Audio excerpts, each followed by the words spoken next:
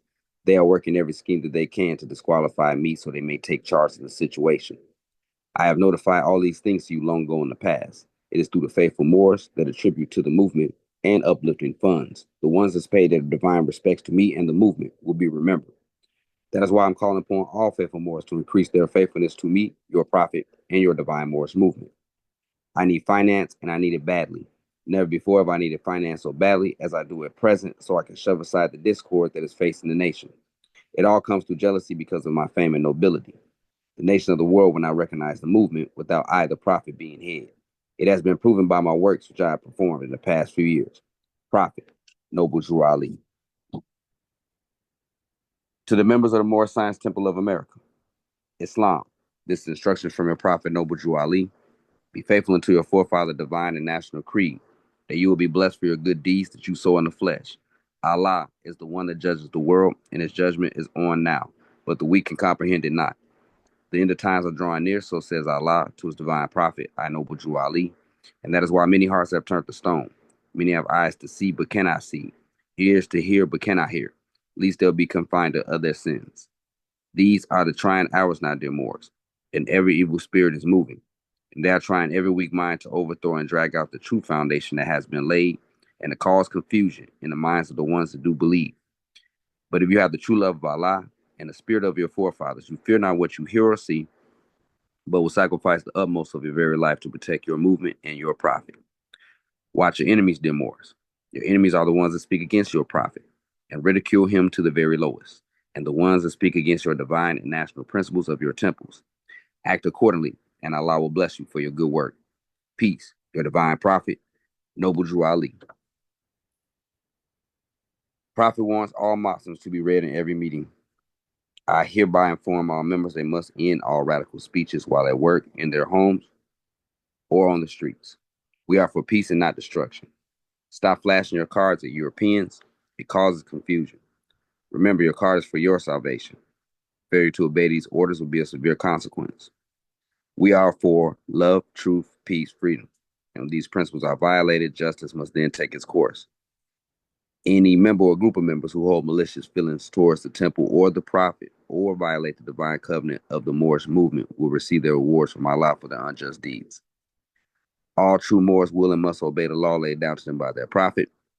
If they lose confidence in their prophet, they should turn in their card and button, cease wearing their turban and fez, and return to the state where I, the prophet, found you. This is a holy and divine movement founded by the prophet Noble Drew Ali. And if the prophet is not right, the temple is not right. The prophet, therefore, is sending out divine plea to all Moorish Americans they do their part in protecting their prophet and the temple. This is an everlasting movement founded by the prophet through the will of Allah to redeem his people from their sinful ways. Peace. Noble Drew Ali. Islam, Islam, Islamism. Islam Grand Sheikh, if able to, can you read the divine warning by the prophet for the nations? Islam, brother, will do. A divine warning by the prophet for the nations. The citizens of all free national governments, according to their national constitution, are all of one family bearing one free national name. Those who fail to recognize the free national name of their constitutional government are classed as undesirables and are subject to all inferior names and abuses and mistreatments that the citizens care to bestow upon them. And it is a sin for any group of people to violate the national constitutional laws of a free national government and cling to the names and the principles that delude to slavery. I, the prophet, was prepared by the great God Allah to warn my people to repent from their sinful ways and go back to the state of mind, to their forefathers' divine and national principles, that they will be law abiders and receive their divine right as citizens according to the free national constitution that was prepared for all free national beings. They are to claim their own free national name and religion. There is but one issue for them to be recognized by this government and of the earth, and it comes only through the connection of the Moorish divine national movement, which is incorporated in this government and recognized by all other nations of the world, and through it, they and their children can receive their divine rights unmolested by other citizens, that they can cast a free national ballot at the polls under the free national constitution of the state's government, and not under a granted privilege, as has been the existing condition for many generations. You who doubt whether I, the prophet, and my principles are right for the redemption of my people, go to those that know the law in the city hall and among the officials in your government, and ask them under an intelligent tone, and they will be glad to render you a favorable reply. For they are glad to see me bring you out of darkness into light. Money doesn't make the man. It is free national standards and power that makes a man and a nation. The wealth of all national governments, gold and silver and commerce, belong to the citizens alone. And without your national citizenship, by name and principles, you have no true wealth. And I am hereby calling on all true citizens that stand for a national free government and the enforcement of the Constitution to help me in my great missionary work, because I need all support from all true American citizens of the United States of America. Help me to save my people who have fallen from the constitutional laws of the government. I am depending on your support to get them back to the constitutional fold again, that they will learn to love instead of hate, and will live according to love, truth, peace, freedom, and justice, supporting our free national constitution of the United States of America.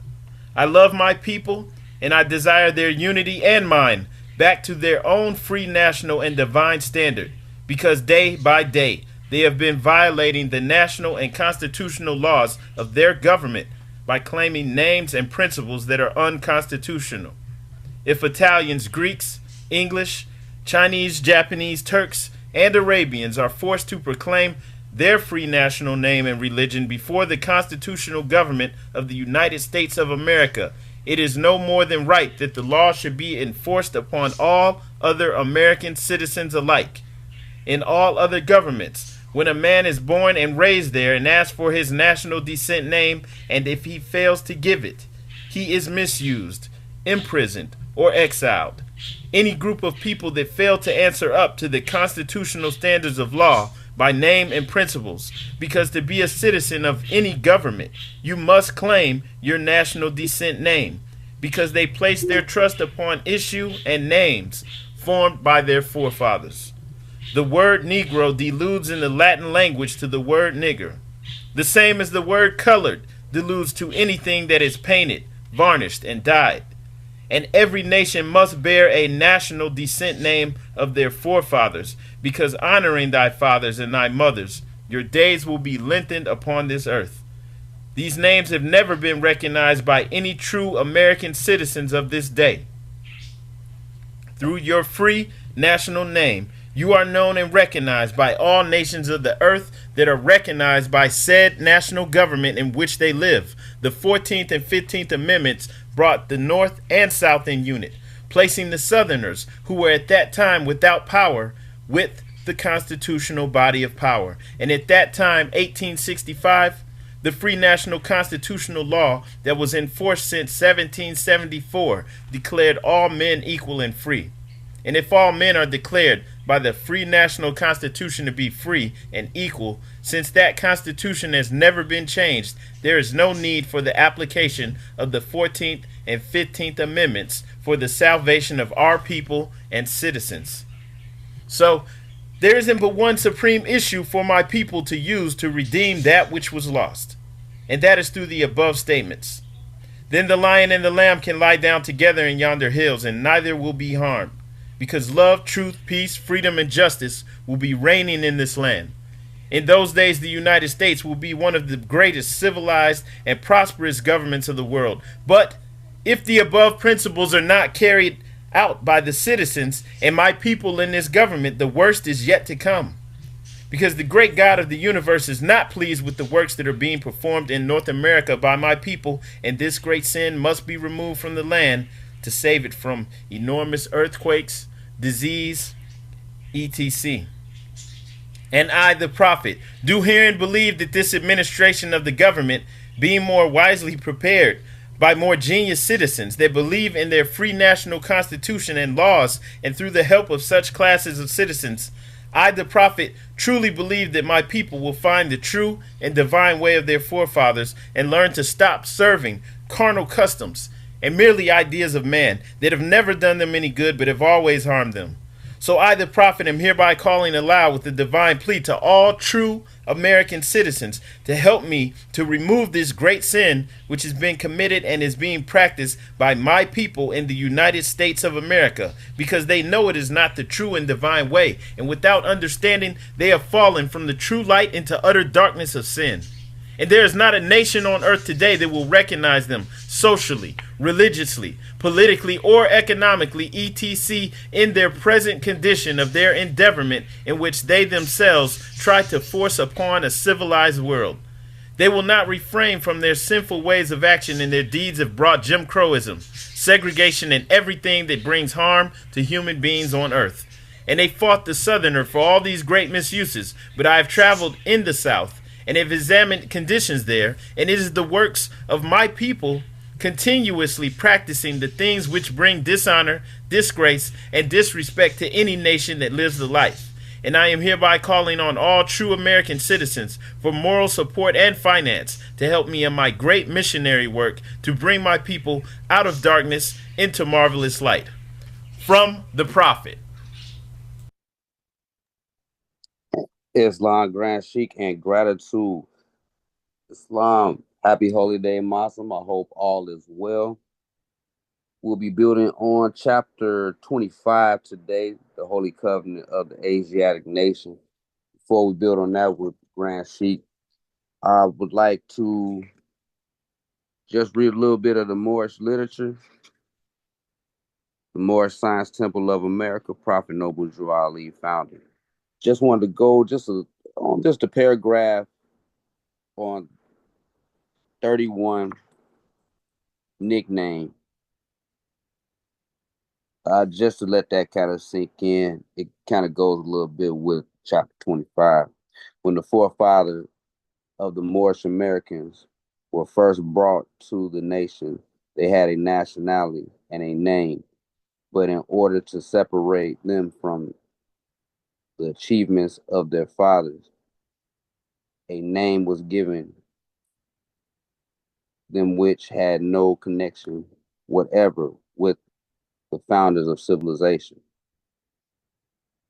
They were nicknamed Negroes.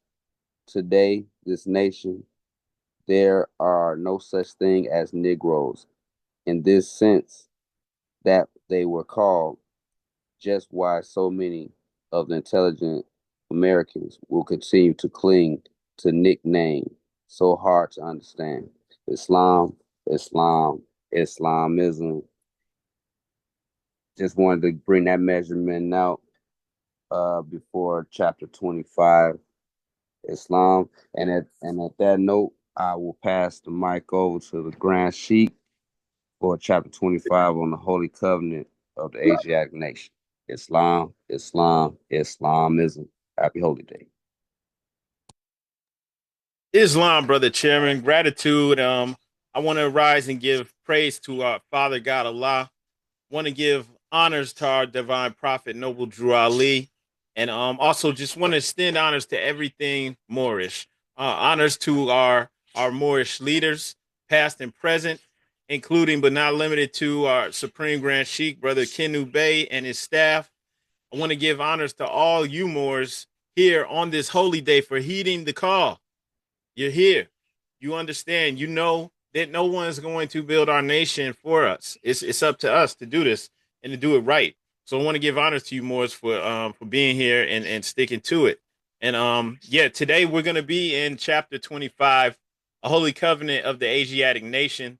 What I really want to do, just make sure that we do, as we've been doing over the last couple of months, because these teachings, not just the Quran, but also the Quran questionnaire, the keys, as we refer to the questions.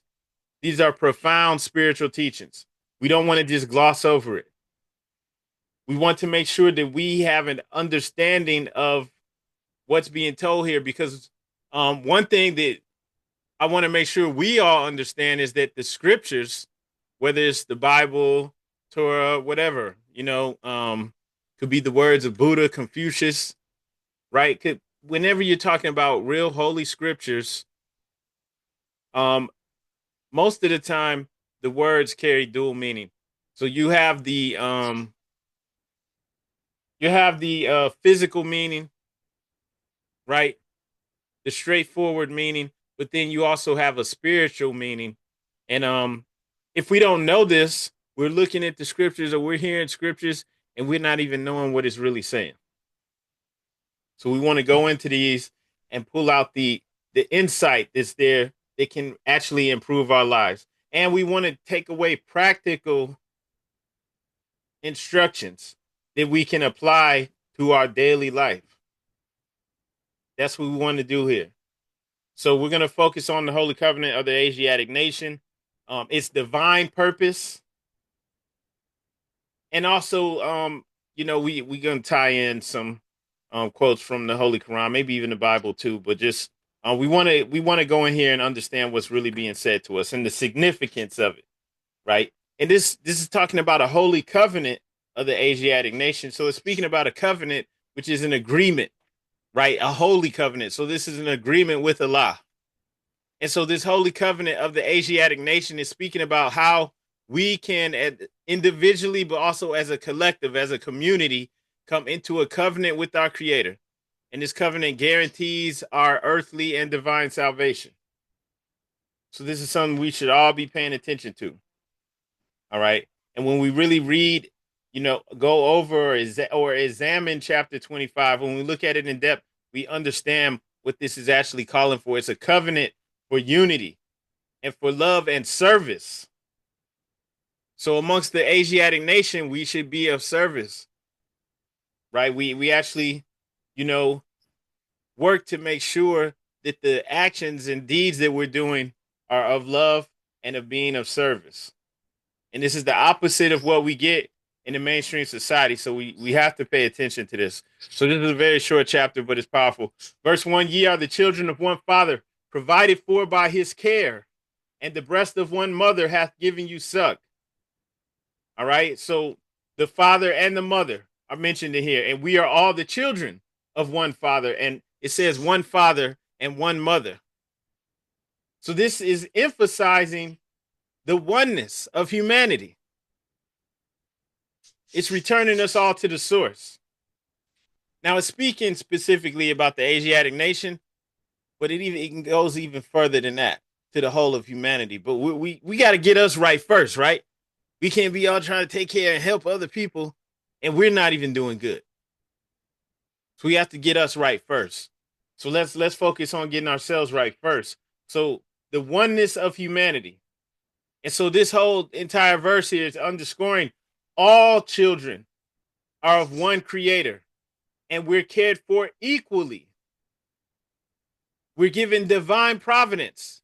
Ye are the children of one father, provided for by his care. We're provided for. Divine providence.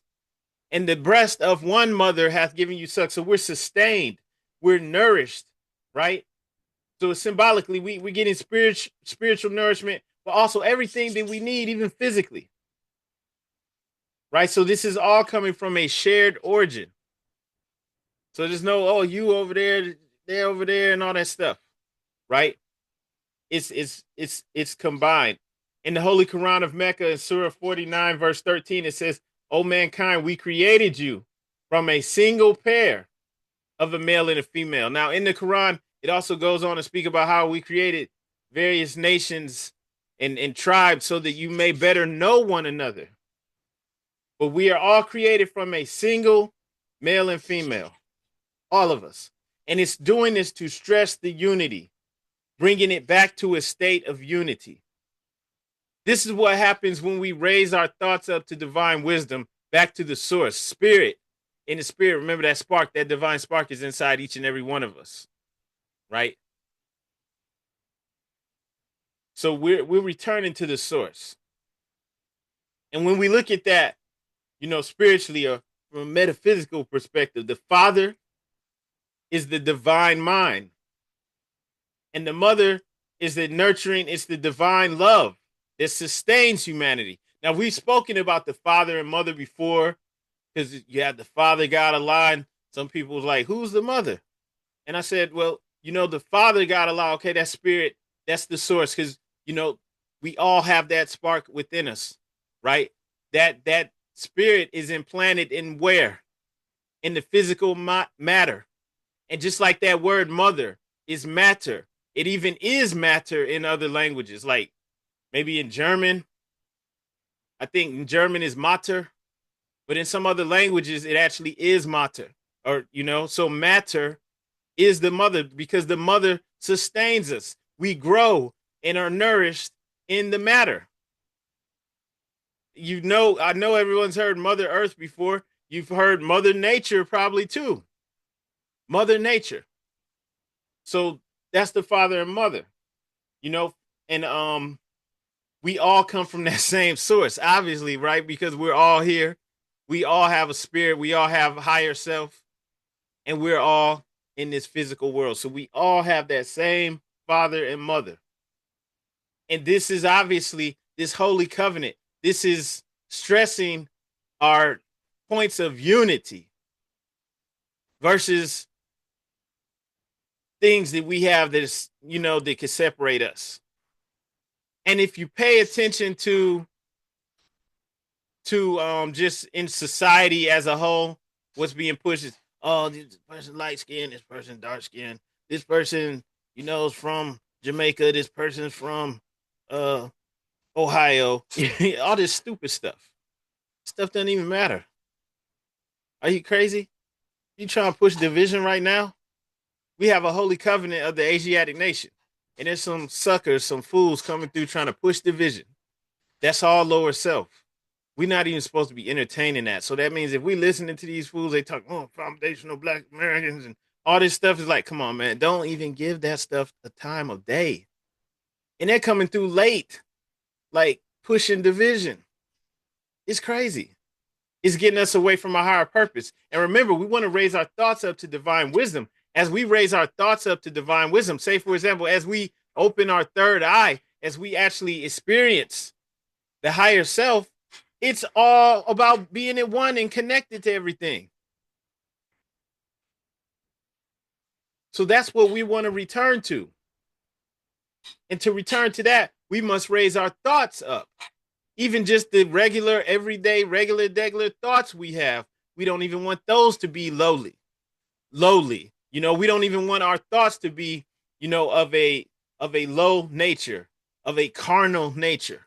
We want our thoughts to be higher. So we're looking at the bonds that tie us together, like the bonds of affection, like it says in verse 2. All right, because we're reflecting on the shared humanity which connects us all to each other. We all have the same Mother Nature, right? We all have the same father, our father God Allah. So we must acknowledge that we've all are receiving divine providence. Nobody has to fight for air, right? And all the things that we really need. The sun's going to shine no matter what. So we're all provided and cared for. And these are the things that, even if that's the only thing we can find in common, these are the things that really matter so that we can unify, right? And work together to foster unity within our Moorish community. And so let the bonds of affection, therefore, unite thee with thy brothers, that peace and happiness may dwell in thy father's house. Once again, now this verse is instructing us what to do. Once again, we are to cultivate affection and unity. Let the bonds of affection, therefore, unite thee with thy brothers. We have to cultivate it because the outside world is pushing all types of stupid divisions.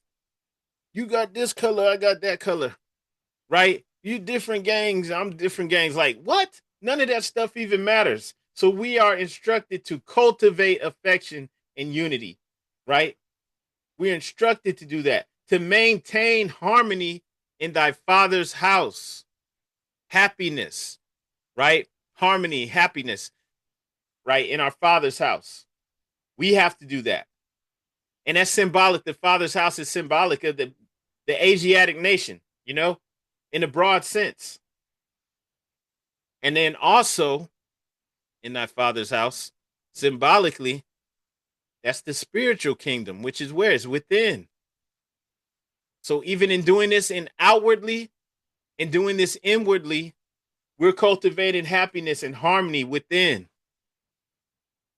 Right? And this is chapter 25 of Holy Covenant of the Asiatic Nation. But it's not a coincidence that exactly 20 chapters later, you have chapter 45, the divine origin of the Asiatic nations, where we're given instructions on the greater Asiatic family.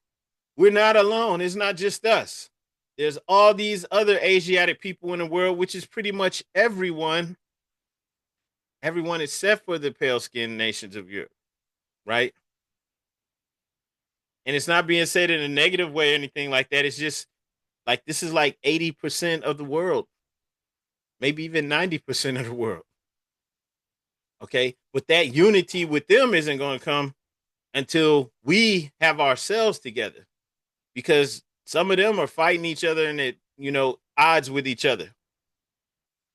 Okay.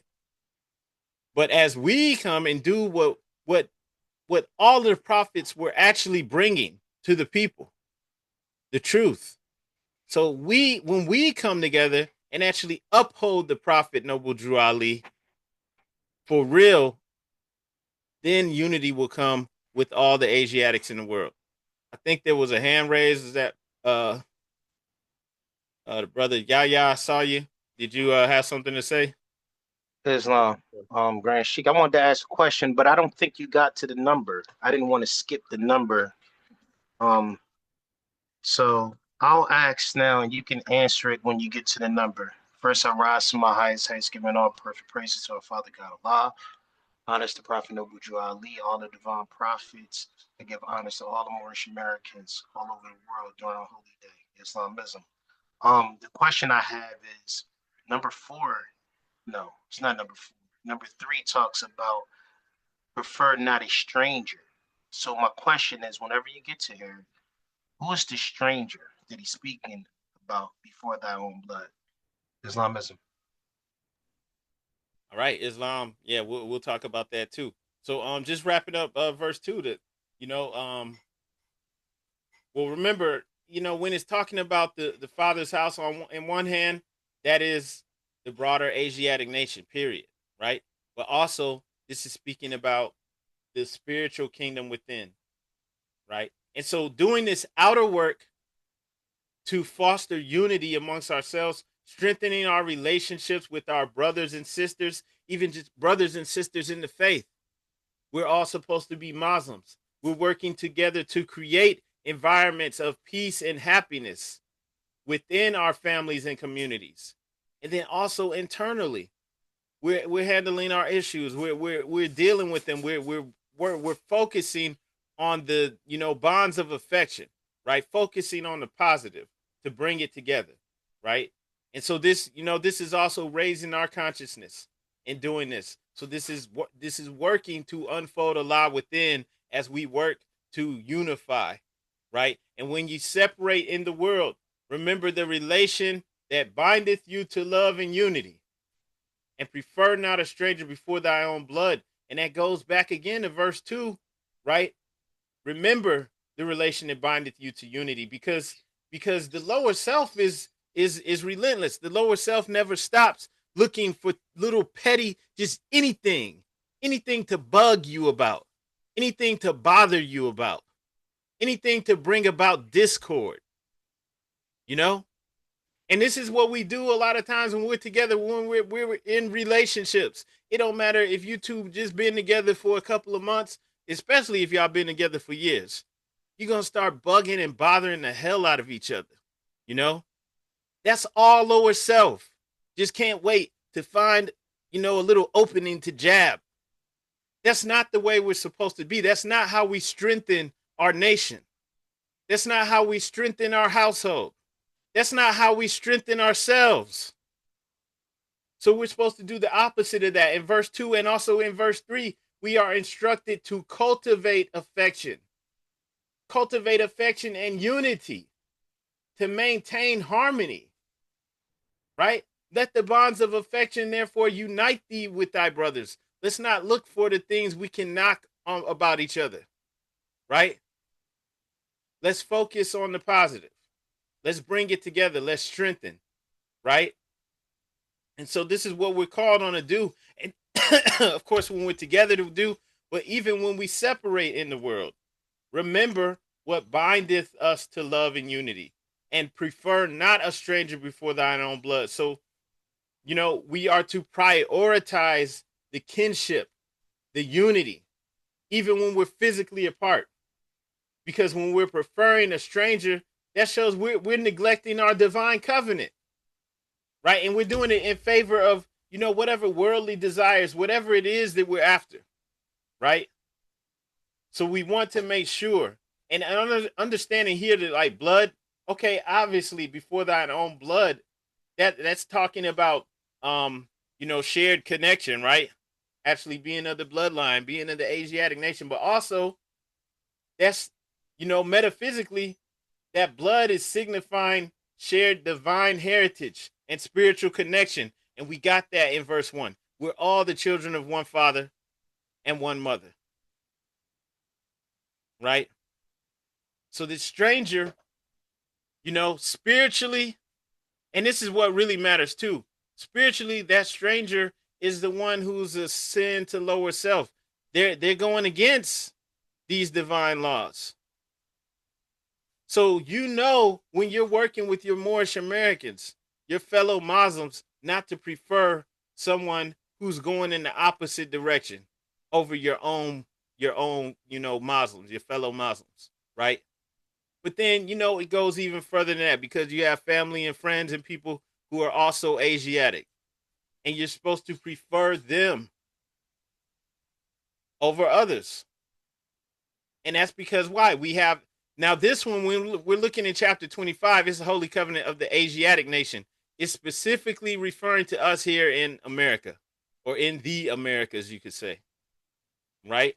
And I lump all the Americas in, because when you look at chapter 45 and it's talking about divine origin of the Asiatic nations with the S on it, remember chapter 25, it says Asiatic nation. It's talking about us. Our nation's in disarray.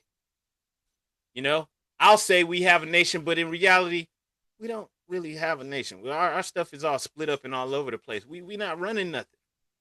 We don't have control over the things that we need to. So our nation is like in bad shape, right? That's why it says the fallen sons and daughters of the Asiatic nation of North America, right? Right, we're in bad shape. But then, when it's in 45, it says Asiatic nation. So you got all these other people, Egyptians, Hamathites, the Arabians, Japanese and Chinese, the seed of Hagar, the Hindus of India, all these other people, right? Then in chapter 5, you see they lump all the Asiatic nations of North, South, Central America, right? All these people, Mexicans, Brazilians, all them together, right? So, but I'm just saying, this is referring specifically to us in America, getting our stuff together. And then we can, guess what? We can unify with our brothers and sisters in all these other areas. There's a video I shared the other day showing some of the Asiatics in Latin America, showing how they've been marginalized within their own country. And, if you listen to what they're saying, you see they need the prophet too. But we're not even really in a position to bring the prophet to them. We got to get our stuff together, so that when we come to them, we're showing our best foot forward. We're showing that this works, this changed their life. So we can go to the Asiatics in Colombia and in these other places and help them set up temples and help them empower themselves where they are at, right there, right? That's something in the future, right? But just coming back to this, prefer not a stranger before thine own blood. So then this would mean, from in a literal sense, prefer not a stranger would be these other folks who are not so-called Black Americans, right? African Americans, just plain and simple. And then it can go even deeper than that, because spiritually we are Muslims. And anyone who represents the lower self, that's those who were cast out of the holy city. And I'm not talking about Mecca with the Kaaba, because Mecca actually is a state of mind where you're unified with the higher self. So anyone who's not doing that work to subdue the lower self, to represent the higher self, is a stranger. Why? Because we're actually supposed to be those angels that are protecting and guarding the holy city of Mecca, because it's a mind state. All right, Islam. So verse 4 says, if thy brother is in adversity, assist him. If thy sister is in trouble, forsake her not. Once again, we're all brothers and sisters. What happens when you join the Moorish Science Temple of America and you get your nationality card? What goes on there? Before your name is brother or sister. Blah, blah, blah, El or Bay. Because once you come in, you're coming back into the fold, right? You're returning to the root. And we know that spiritually, we're all, sons and daughters of Allah. We're brothers and sisters. Okay? So you have to remember that. So if thy brother is in adversity, assist him. If thy sister is in trouble, forsake her not. Right? So why? Because service to each other, service and mutual aid are divine duties.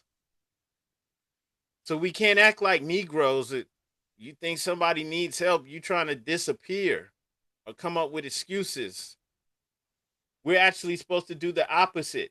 We're supposed to actually look for opportunities to assist. It calls for us to be compassionate and to actively support each other in our struggles. We don't hesitate to assist. We don't hesitate to help each other, even if we're not expecting anything in return. All right.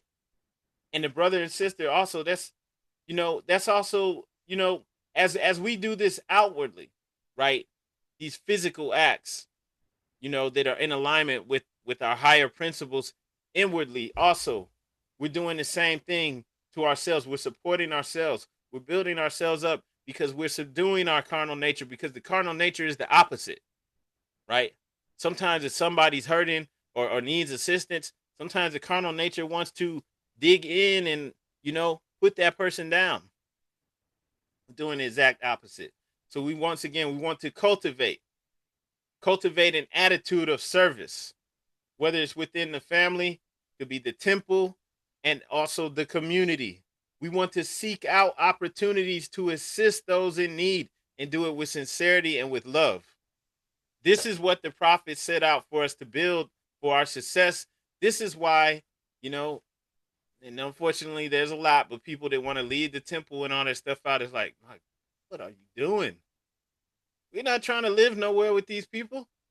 These people who aren't trying to do this, they want to live in a Mad Max society where it's crazy, anything goes. We're already living like that. And how's that working for us? It's not. So we have to do the opposite. Verse 5, so shall the fortunes of thy father contribute to the support of his whole race, and his care be continued to you all in your love to each other.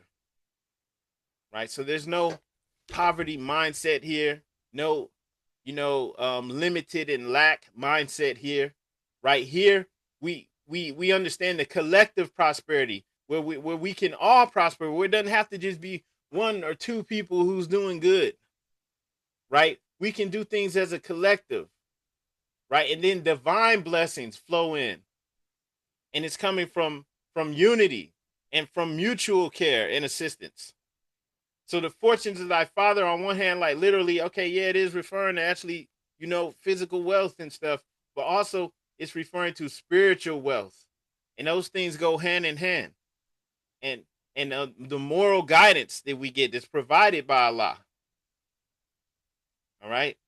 So those fortunes, they represent divine qualities and spiritual abundance. And we share it. It's shared through unity.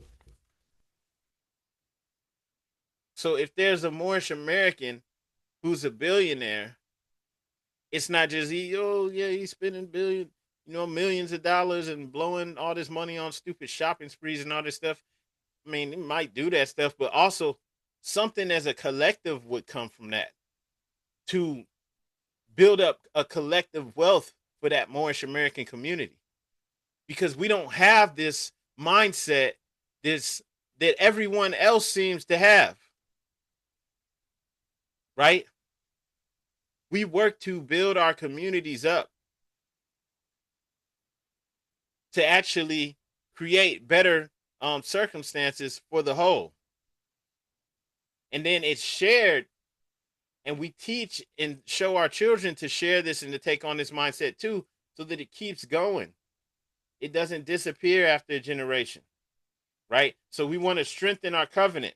We want to contribute to the collective well-being of the community. So here we give back, right? We don't just, I'm gonna leave the hood and no, we actually give back. Because other people, the hoods that we leave, because it's like, just keeping it real, you don't want to live there because people, it's just crime and all types of stuff. You don't want your children in that situation if they don't have to be. So yeah, I understand why you leave, but no, we actually come back. We actually do something to improve it, right? And you know why? Because other people will come back. Other people are waiting around like vultures, waiting for the property values and everything to get so low that it's dirt cheap for them. And then they come in and they make it so expensive that the people who live there can't even afford to be there no more, right? And they call it gentrification, you know. And it's done, and other people do it. And so as Moorish Americans, we flip that. We end that. Like, okay, we can come and we can do that ourselves. And we ain't even doing this to try to raise up the rents and all that mess, right? We can actually make this a better place to live, make it greater, make it where there's opportunities, for the people who are there to come up. And, if we're doing this and the temple is doing it, now more people are coming into the temple because the temple made this neighborhood a better place. Right? And that's, we do this to strengthen our covenant. We're contributing to the collective well-being of the community. And this is how we spread the message. This is how it grows. This is how it grows fast through works, deeds, and actions, right? Not out there knocking on people's doors. Hey, you want to hear the good news? Like, we don't even have to do all that. We show it. This is real. This works. This makes life better. This used to be gang infested and going down, and now look at it, right? And so, that's the main thing, the Holy Covenant of the Asiatic Nation. And as we come in and do this, like we understand this is a divine mandate. It's like this is the foundation. This is the framework for us to build and support our Asiatic nation. And so it's based off of unity and love and mutual support. These are all things, unity, love, and mutual support. That's not promoted in this society at all. Matter of fact, if you're out in the community trying to practice unity, love, and mutual support, you some people looking at you like you food, right? For me to take advantage of. So we want to practice amongst each other, fellow Muslims that are doing the same and growing and changing things by sticking to it and really being about this, showing others that this is the way to live. And eventually that changes the mindset of the whole community. All right. So this is a practical method. It's something that the Prophet actually started back in the 1920s, and he got it going in a short amount of time. Now we can get it going and we can do it for real now because we fall into the lowest of lows. We fall into the lowest depths. Now it's time to rise up. I see you, Brother Yahweh. I yield the floor. Islam Grand Sheik. I found the definition. I wanted to know your thoughts on it. Out of the Webster's 1828, stranger is a noun. It says one, a foreigner, one who belongs to another country. Paris and London are visited by strangers from all the countries of Europe. Number two, one of another town, city, state, or province in the same country. So I just wanted to know what was your thoughts on number one, saying that basically a foreigner from another country, and being that this chapter is the holy covenant of the Asiatic nation, meaning one nation, the Asiatic nation, pointing out there must be another nation. Is the other nation, i.e., are they the foreigners or strangers? Islamism. Islam, brother. So here in America, this country is a melting pot. It's been for a long time, like filled with people from various nations, and there's other Asiatic nations, and especially in our communities, right? There's Asiatic nations that come into our communities and make money off of us. You know, opening up stores and things like that that the people are impoverished and not able to do in their own community. So there's even other Asiatic nations here that would be considered strangers. Why would they be considered strangers? Because we haven't done enough, you know, to build ourselves up, to practice unity within our own nation, so that we can now begin to work with the other Asiatic nations. And then, of course, you have the pale skinned nations of Europe as well, right? So there's various different people here that would be considered strangers, you know, in that sense, if we are not practicing the bonds of affection with each other, right? So the most important thing here is not the fact that these other people are strangers, so much as it is that we must remember the relation that bindeth us to love and unity. We must prefer our own. We have to make sure that we good before we can do anything for or with anyone else. Period. Right? Because like a lot of other people do come here and they're able to attain wealth, and whether we know it or not, many of them send money back to wherever nation they came from. And that doesn't mean that they just sending money to the government of Nigeria or something like that. They send it to most likely to their family members, so their family members can build up houses. They get some land for them too, and start a farm or a business for them. And I'm just saying they send it back, right? Because they have this mindset. Even when they separate into the world, they remember the relation that binded them to love and unity, and they prefer not a straight. They might even be married to someone from from a different you know bloodline in their own once they get here, but they still remember that. They still remember to look out for their own. And we did have this mentality, possibly even while the prophet was giving this message to us in the 20s. We did, because we had our own communities. They were coming under attack by the pale skinned Europeans here, but we had that mentality. But he made this for us right here, right now, 2025, because we don't have that mentality. Because other people come in and gentrify our neighborhoods and get paid. They look at a so-called poor neighborhood and they get wealth off of that, right? If you cut off the black community buying Korean products like hair care products, like whether it's coming from North or South Korea, you know how much big of a hit that would be for their economies, for their entire nations, because they have deals worked out with the United States government where they can come here and sell these black hair care products to us. So the GDP, the not even millions, the billions of dollars is coming into their nation from black people buying hair care products from Koreans. It would cripple their nation.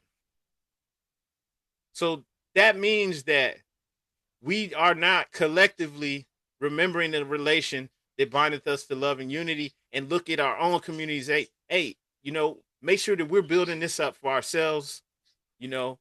Make sure that we're educating ourselves so that we can be more economically sound, and so that we can prosper. And so it's not like it's just Koreans, and I'm not just trying to like pick on them. It's so many people. Yeah, it's so many different people own liquor stores in the black communities that own, just little small, quick marts, little stores and gas stations and stuff like that. So, if we build that up ourselves, we're doing this for ourselves, right? We're good.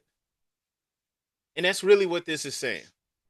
So it's not even so much about the stranger part, because of course you can have, relations with strangers. We can work with strangers. You can do all that stuff, but we have to remember, right, to take care of our own first, because ain't nobody else going to do it. Matter of fact, nobody else is even going to point this out to us and say, hey, y'all should own everything that's in your community, or at least own half of the stuff that's in your own community.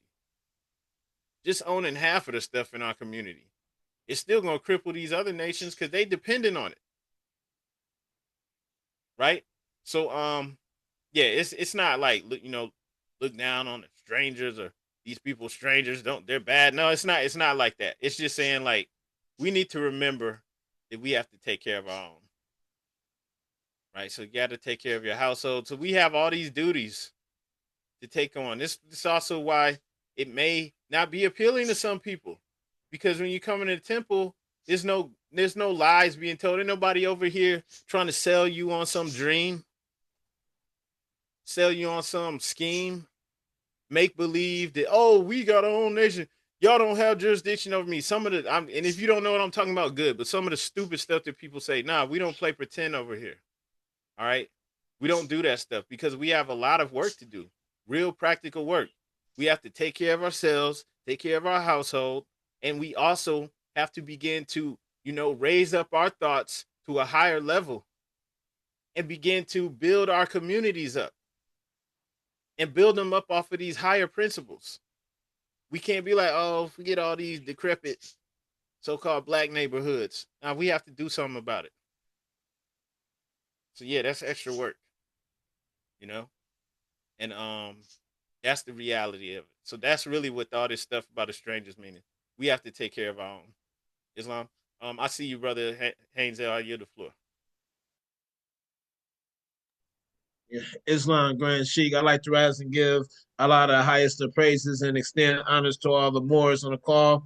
And so basically, I had a comment on this too, because we're kind of like a nation inside of a nation, and it's kind of what you said at the beginning, as far as what the brother was talking about, as far as like we consider like other people from different countries, like strangers or whatever. But what I get from this, because the Asiatic nation is big, is mainly, what I'm saying, everybody on this planet is considered Asiatic except the Europeans. And what I get from this is that if you notice that in verse 5, it uses the term race. And so, like, it says, number 5 says, so shall the fortunes of thy father contribute to the support of his whole race and the care and continue, in your love for each other. So I take race as like kind of like looking at people that's like the so-called Negro, African American, or those that are like, phenotypes. And also it says prefer those of your own blood. So basically what it is like, taking care of yourself first, and then you can go to the rest of your nations, because you do have different races in different nations. So there's like in this nation here, you have, tons of different races in this nation. And so that's what I believe that was, that's like one way you can look at it. And with that, I give up the mic. Islam, brother, gratitude, and yeah, I agree with you. You know, and just to reiterate this stuff, just this is calling on us to understand that we need to cultivate the bonds of affection, right? We need to focus on that which we have in common, which the most important is, spiritually and even physically or genetically, we are the children of one father and one mother, right? And these bonds of affection are the most important. We need to cultivate this so that peace and happiness and harmony may dwell in thy father's house. And so as we do this, we begin to, even if we start off just, in our own households and together as a temple, that's where we should focus on first. And then as we go out and begin to build up a community or communities, right? We're building it up off of these principles. And then we're starting to affect other people, people who you never even thought would have wanted to join the temple. Now, all types of people are wanting to come in and assist because they're seeing that we're serious. There's no game here. It's not just for show. We're doing this for real, right? And so the people that are coming in the community and building things up, It's not a bunch of foreigners. You might not understand why he had the fez and stuff on, but I might not have the fez on, you know? So it's like these are your own people that are doing it. And we're not doing it to raise up the property values and kick you out, you know? We're doing this to raise up the vibration, to have our own community that is actually built off of higher principles, right? And we want to do this with our own people because at the end of the day, we do understand and know each other better than anyone else, right? We're not trying to pretend there's somewhere else we can run to and escape to. So we do have to build up our own community. And there's also money and wealth there, just like other people notice. They don't even need nobody to tell them that. They know there's money in the black community, right? So we're instructed to go out and to do this work and to focus on building up our own, with our own people, right? And so that's important to know and to take from this. And just want to also share some practical advice on this. Well, first, some spiritual insights. When you go in the Holy Koran of Mecca, Surah 49:10. All right, everybody, write that down and look at this later on. When you go to the Holy Koran, Surah 49 verse 10, it says, "The believers are but brothers, so make settlement between your brothers and fear Allah that you may receive mercy." Right, and it's just reinforcing the covenant. It's a divine imperative for believers to uphold brotherhood and unity, because all the believers, all Muslims, are being called to do this. And so, like it was saying in there, strangers, okay, we can't worry about this with all these other Muslims from all these other different countries. Let's do this with the Moorish American Muslims. Let's do it at least with us first. Okay? We build up and show what we're doing right here with us first, and then other people will work with us, right? Will take us seriously. And we're doing this because we're coming into a covenant. And a covenant, when you look in the Charles Fillmore Metaphysical Bible Dictionary, covenant is described as a binding agreement between the higher self and divine principles. All right, and it's a conscious choice to live by spiritual truths and honor divine law. We know this isn't promoted in the society that we live in. We don't care, right? We consciously make the choice to live off of these divine instructions. All right. And so remember, we're being called on to foster unity, to cultivate unity. So, some ways we do this, we regularly attend our temple meetings, right? Or even our gatherings, even, outside of temple meetings when we come together. Why? Because we need to stay connected with our Moorish family. We're all, in the ways of the world doing, everything that we have to do. So we also have to strengthen these bonds with each other. Okay? And we want to, cultivate these bonds of affection. So we're called, just like the Muslims, from all these different nations, right? The ones from different nations in Africa and stuff, they are at the mosque on Friday, right? No matter what they're doing, they get there. We have to do the same thing. We have to be disciplined. Okay? And that's fostering unity amongst each other. And it's making us stronger, because then, okay, a year from now, you're not dropping off, getting back into the cares of the world or whatever, right? You're still here. You're still strong. You're growing stronger. You're actually subduing your lower self. You're actually, after being in the temple, this is supposed to have an effect on you, a positive effect on you. If it's not, hit me up on the side, or hit up the sister, Douglas Sell. Let's talk. Because this is supposed to actually be improving our lives in multiple ways. Okay? And so, but amongst each other, we want to be able to resolve conflicts quickly and with compassion. We want to ensure harmony within the community and also in our households with each other. We're not supposed to be, lower self. I'm trying to pick at you every chance I get. That's annoying. Nobody wants to deal with that. And we're within our household, we're supposed to be practicing these principles. Like, come on, man. If we're not practicing it in a household, that's insane, right? We have to remember this at all times, right? It calls on us to remember the bonds that, that strengthen those bonds. Remember the bonds of affection. Forget all that other stuff. It don't matter. All right. And we want to strengthen the relationship. We want to make time to check on each other, right? The brothers and sisters in the community, the Muslims, all right? Then also, yeah, family and friends too. But we want to make sure that we are, a real community, right? We can encourage each other and assist. And then engage in service. We want to participate in the community. We do that through the nonprofit, the sister Douglas L. opened up the Care More. We do actually do community service projects to uplift humanity.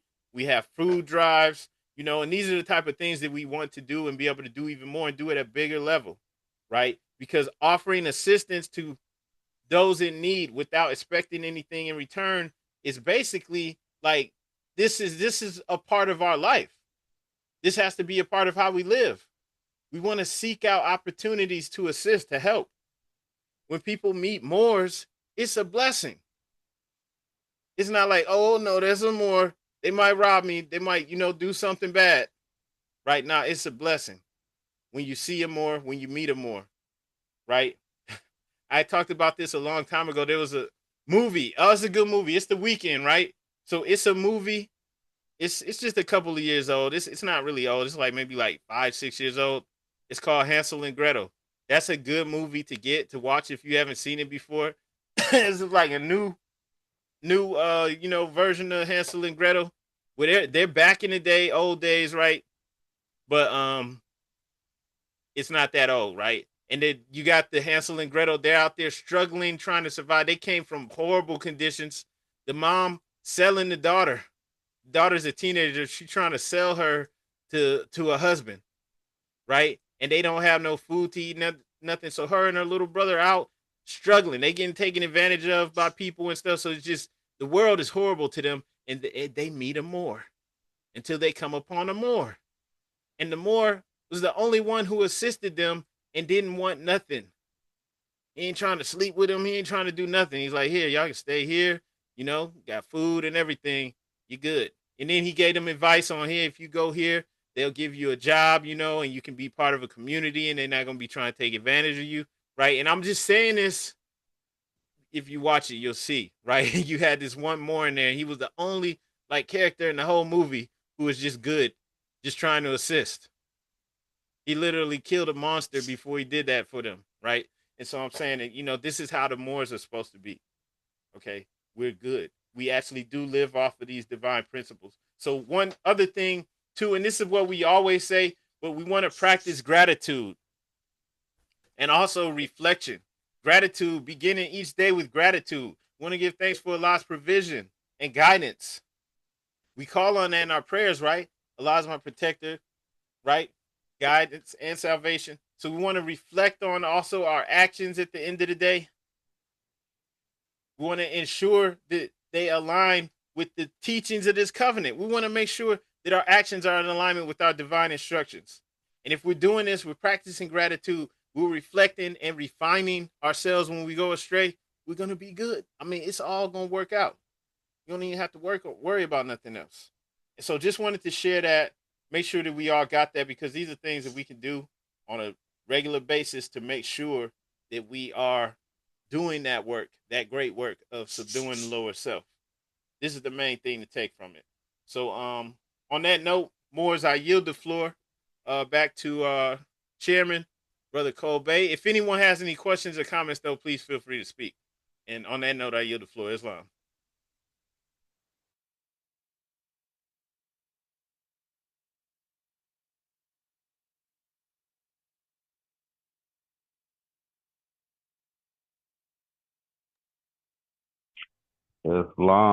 Islam Grand Speak, and great demonstration on that measure.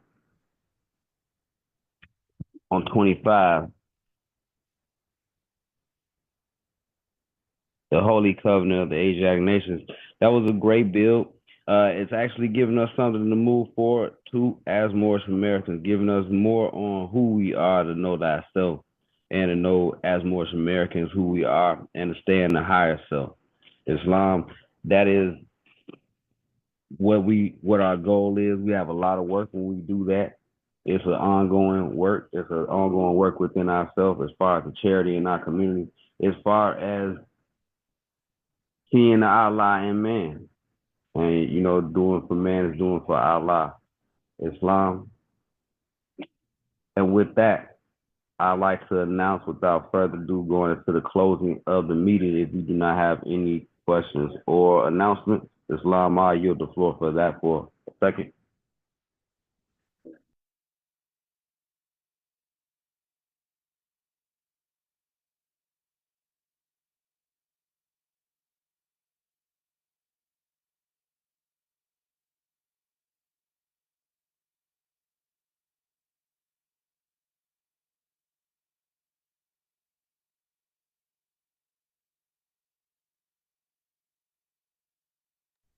All right, Islam Moore. I'd like to call on any donations. We are on mooresinamerica.com. Also calling upon on any new members that they'd like to proclaim their nationality. Please contact us on mooresinamerica.com. And with that note, I'd like to go into the closing prayer.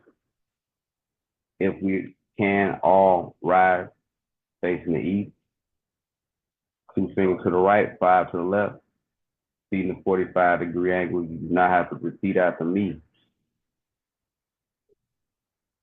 Allah, bind our hearts and minds back to our ancient forefather divine creed and principle. We ask this in thy holy name, in the 7 Elohim. Amen. Islam, Islam, Islamism. Happy holy day, Ma. Peace and love. Happy holy day. Peace and love. Peace and love, Moors. Happy holy day. Happy holiday. Happy holy day.